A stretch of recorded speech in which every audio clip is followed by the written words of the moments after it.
Здравейте, приятели! Честита нова година! Бъдете здрави! Искам да ви покажа една рецепта с сироп от дюли.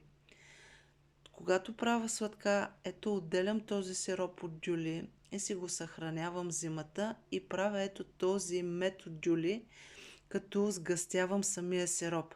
Това са изсушени листа от индрише, канела и карамфил смлян, които слагам в този мед от дюли. Разбърквам добре, но ако вие нямате мед от дюли, може да заместите с пчелен мед. Също става много добър.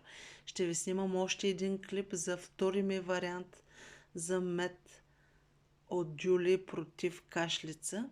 Всичко слагам. Защо е важно листата от индрише да са ви сухи и да сте ги изсушили? Защото пресните отделят влага и меда, този сироп почва да ферментира, който дълго време трудно да го съхраните и качествен и да ви свърши работа против кашлица и проблем с дихателните пътища в този сезон зимния. И сега вижте колко е лесен, колко бързо се случва. Просто предварително съм изварила сиропа до необходимата гъстота. Аз съм се спряла на тази гъстота, вие можете и по-гъст да го направите.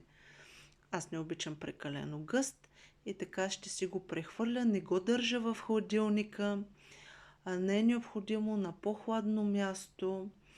И когато имате проблем, взимате си от 1 до 3 лъжички на ден, имайте предвид, че е с захар, но листата от индрише и канелата регулират кръвната захар, така че не е проблем.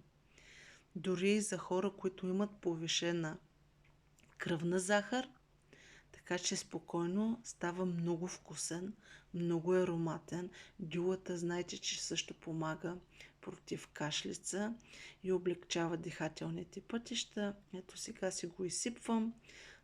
Ще си сложа едно капаче.